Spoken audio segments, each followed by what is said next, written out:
복에 대한 말씀 암송기도 암송찬양 이사야서 65장 8절 말씀. 여호와께서 이와 같이 말씀하시되 포도송이에는 즙이 있으므로 사람들이 말하기를 그것을 상하게 하지 말라.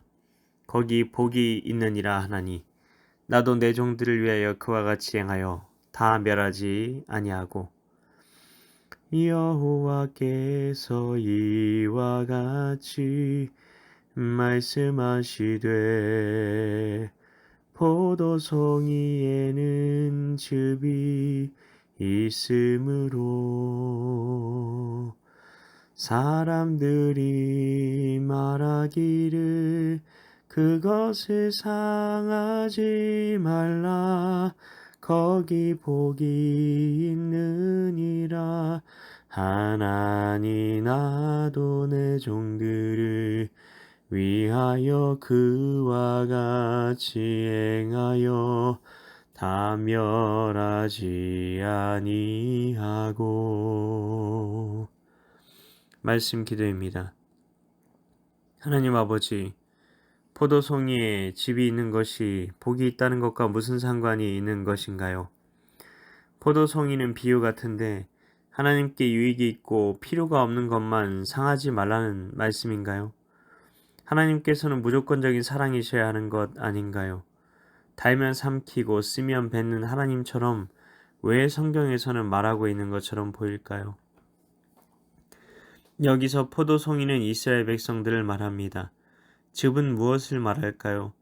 이스라엘 백성들 중에 남아있는 자들입니다. 예수님께서는 소금이 그 맛을 잃으면 무엇으로 짜게 하리요?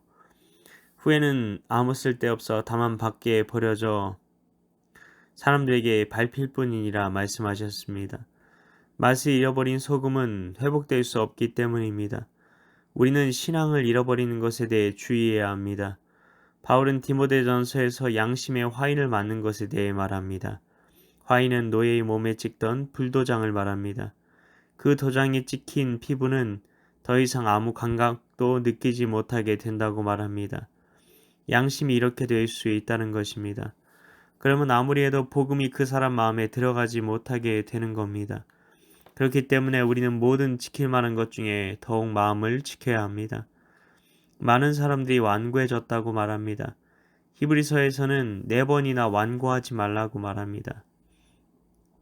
특히 광야에서 시험을 받을 때에 그들이 광야에서 실패한 이유가 마음이 완고해져서라고 말합니다. 마음이 완고해지기 전까지는 기회가 있었다는 겁니다. 그러나 양심이 화인을 맞아버리면 정말 돌이키기 쉽지 않습니다.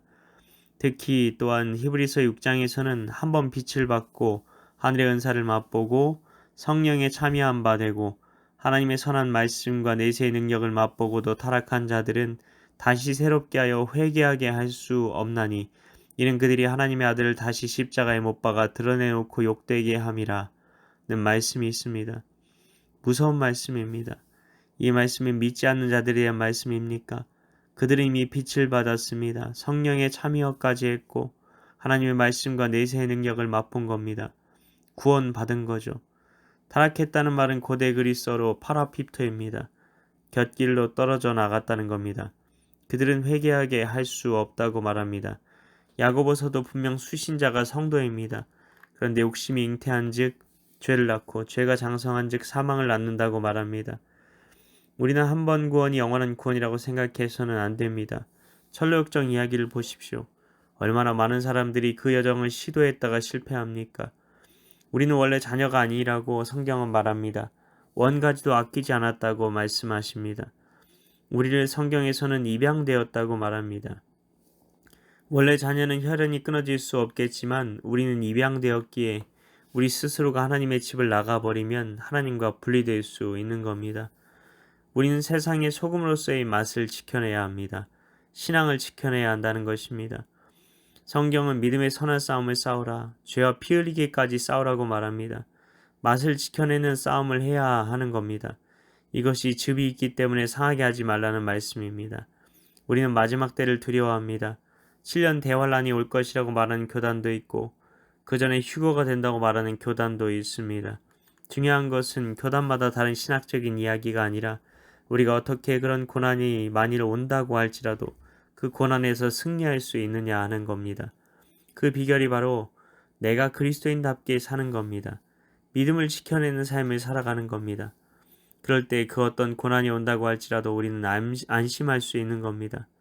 그럼 어떻게 우리가 믿음을 지켜낼 수 있겠습니까? 양심이 화인을 맞지 말라고 말한 바울은 디모데전서에서 말씀과 기도로 거룩해질 수 있다고 말합니다. 거룩해지는 것을 우리는 성화라고 합니다. 성화와 믿음은 다른 것이 아닙니다. 믿음은 성화로 지켜낼 수 있는 겁니다. 이 거룩해짐을 위해 우리가 할 수 있는 두 가지는 바로 말씀과 기도라는 것입니다. 말씀을 붙들고 그 말씀으로 기도하는 겁니다. 말씀 기도를 하는 겁니다. 말씀 기도로 가장 유명했던 사람이 바로 다윗이었습니다. 시편은 다윗이 어떻게 성화의 삶을 살았는지를 잘 보여주고 있습니다. 주의 말씀을 종일 읊조리며 그는 말씀으로 기도하며 말씀으로 찬양하는 삶을 살았다는 겁니다. 그러자 그는 거룩한 삶을 살게 되었고 그의 믿음을 지킬 수 있게 된 것입니다. 우리는 우리의 믿음을 지켜야 한다는 것을 잘 모르는 경우가 있습니다. 그리고 안다고 할지라도 어떻게 지켜야 할지를 모르는 경우도 있습니다. 바울은 자기 아들과 같은 디모데에게 정확하게 성화의 길을 보여주었습니다. 말씀으로 기도하라. 이것이 바울이 가르쳐준 믿음을 지켜내는 비결이었던 것입니다. 하나님 아버지, 우리의 믿음을 지켜내는 성화의 삶을 살기 원합니다. 성화야말로 하나님께서 우리에게 원하시는 거룩의 삶이자 이를 통해서만 우리가 믿음을 지켜낼 수 있음을 믿습니다. 이 시간 우리가 이 믿음의 길로 걸어가고자 오늘도 말씀 암송 기도 암송 찬양 가운데에 나아가오니 성령으로 임하사 주님만 바라보며 의지하며 나아가게 하소서. 믿고 감사드리오며 예수님 이름으로 기도하옵나이다. 아멘.